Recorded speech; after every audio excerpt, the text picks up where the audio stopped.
Today we will start the Newton's second law of motion. So before starting this topic, let's start with one example. Let us consider a truck and a car. Okay, and the both are moving with velocity 50 km per hour, and car is also moving with velocity of 50 km per hour. So both truck and car are in motion. Both truck and car are in motion. To stop this car or truck, we need a force. So to stop the truck, we need a more force as compared to stop the car. Means force required to bring the motion to zero or to stop the truck, we require more force than the force required by the car. The same example, for example, this truck is moving with a velocity of 100 km per hour and this car is moving with velocity of 50 km per hour. Again, we need to bring these two objects to rest. So to bring truck to rest, which is moving with more velocity than the car, we require more force than the car. So from these two examples, in first example, both the velocities are same, but the mass are different. Mass of the truck is more than the mass of the car. So the object which having a more mass require more force to bring it to rest. Similarly, an object which is moving with a more velocity required more force to bring it to rest. So out of these two conclusions, we concluded that force depend upon two quantities, two physical quantities you can say. So force depend upon which two physical quantity? First is mass and other is velocity. That is velocity. Object which is having more velocity required more force to bring the object to rest or to neutralize its motion, to make a motion zero. So force depend upon mass and velocity. These two quantities force depend upon. So according to Newton's first law, the quantity of motion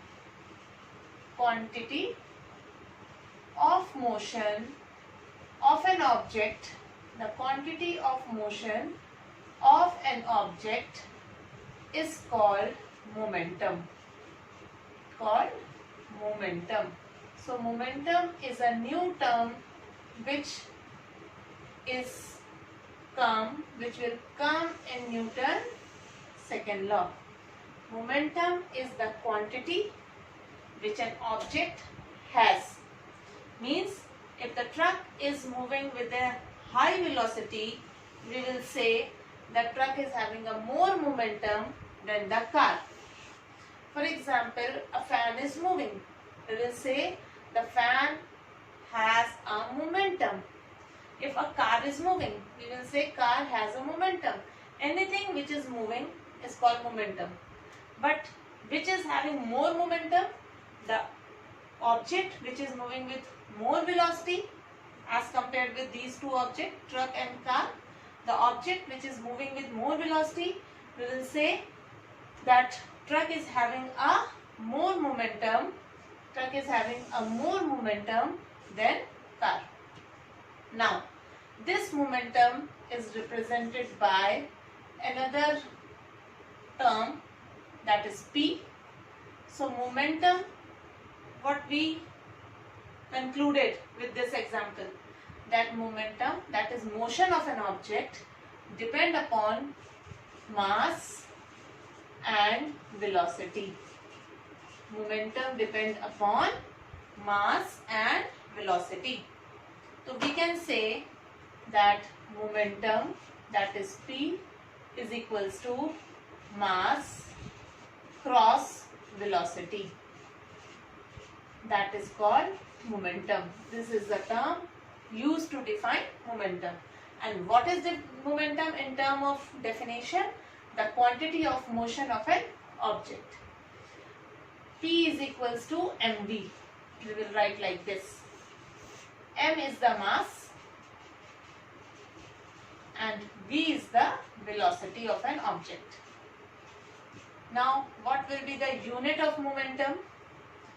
SI unit of momentum will be, mass is in kg, velocity is meter per second. So the SI unit of momentum is kg meter per second. This is the SI unit.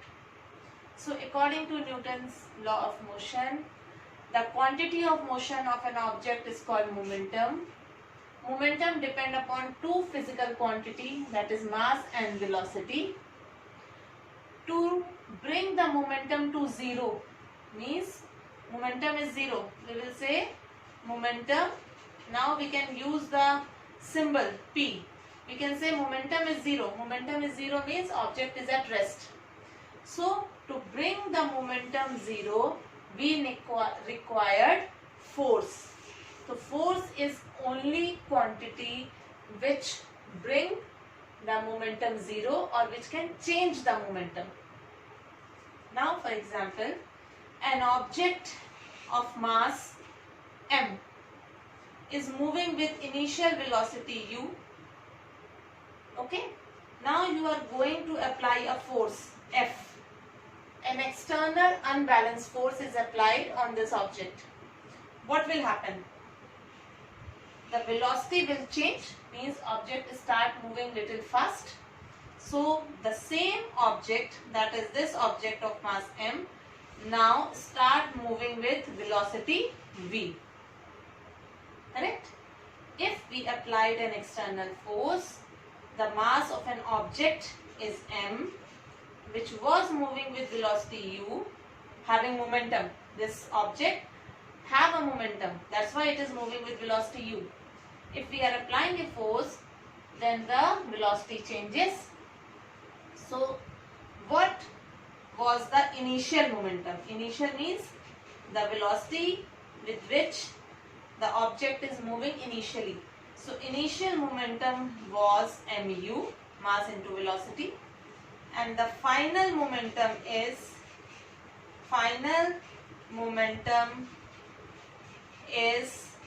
mv. V is the final velocity. Means when we applied an external unbalanced force, the momentum means motion of an object changes.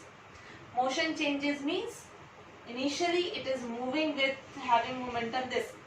Initially the object is moving, have motion mu. Now when force F is applied, u changes into v. Now the final momentum become mv. So to change the momentum, change momentum means acceleration, or to stop the object. If the object is moving with some velocity and you applied a force to bring the momentum to zero, what is required? That is force. Always to change the momentum depend upon how much force we are applying. If we apply more force, the object will come to rest more quickly, or object will start moving or accelerating more. So change in momentum is called rate of change of momentum. So what is rate of change of momentum? In the first chapter that we will learn rate of change of velocity, rate of change of acceleration. What the term rate comes? Rate means per unit time. Rate of change of momentum. So rate of change of momentum depend upon the force we are applying. For example, if The change in momentum is what? Change in momentum. Change in momentum means final momentum, which is equals to final momentum minus initial momentum. Minus initial momentum. This is called change in momentum. Means if the object was moving with velocity v and initially it was u, that is called change in momentum. Mv minus mu. Okay. And what is rate of change of momentum? Rate of change of momentum means divided by t. That is called rate of change of momentum. Rate of change. What is called rate of change of momentum? Momentum we can write p. So whenever this term comes, rate of change, we will divide it by t. So rate of change always depend upon how much force we are applying. So let's come to this point. Momentum is the quantity of motion of an object. We can define momentum by two physical quantity, mass and velocity. Momentum means anything which is in motion, that is mass into velocity. If an object is moving initially with u, then we can say initial momentum is mu, and after applying a force, the momentum, the velocity changes to v. We will say the final momentum is mv. Okay? And change in momentum means final momentum minus initial momentum. That is mv minus mu. That is called change in momentum. This is change in momentum. Now the terms come, what make these changes? Why these changes is happening? This is due to the force. And if we are applying a force for 1 hour, then the momentum is different. If we are applying a force for few seconds, then the momentum will be different. So momentum depend upon force and how much time we are applying a force. Right? So that is called rate of change of momentum. Now we will do what is called rate of change of momentum. Start from that. That is rate of change. Okay. So rate of change of momentum is equals to change in momentum upon time. Change in momentum upon time.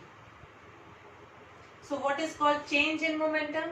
Change in momentum means final minus initial divided by time. Correct? And I told you that this is change is due to the force. So we can say force is directly proportional to mv minus mu upon time. Take out proportionality sign. This is called directly proportional. Directly proportional sign. M common. V minus u upon t. This v minus u upon t is your acceleration from first equation of motion. That is v is equals to u plus at. Then a is equals to v minus u by t. From this we can say that this is acceleration. That is v minus u by t is acceleration. So force is directly proportional to m a. Okay. Now if we remove this proportionality sign and place equal, we need to put one constant. That is any a, b, c, d, any constant. We put k, m, a. This k we will consider 1 So therefore force is equals to ma. This is the formula of force which comes in the second law of motion. Second law of motion define how much force we are applying to change the quantity of motion, to change the momentum of an object. Now what is the unit of force? Force is discovered by Newton, so it is capital N is a unit of force. So momentum is the quantity of motion. Momentum depends upon mass and velocity, that is m into v. To change the momentum, we will say change in momentum is final momentum minus initial momentum, and rate of change of momentum means divided by t, how much, in which quantity of time this momentum is going to change. This rate of change of momentum totally depend upon force. If we are applying more force for more time, we will get more change in momentum. Means if we are pushing a box regularly for 30 minutes, the acceleration will be more. If we will push a box just for 1 or 2 minutes, the acceleration will be less. So change in momentum depend upon the force and the time till that force is going to apply, or that force we are applying by how much time. So this is called proportional. Proportional or directly proportional. When we take out this proportionality sign, we will put equal and put a constant. That proportionality sign is removed by equal and k, and we set k is equals to 1. That is called force is equals to ma. So this is the derivation of your rate of change of momentum and force. Just go through this derivation properly. Do this derivation by yourself and practice it many times so that you can do this derivation properly. Thank you all. Have a nice day.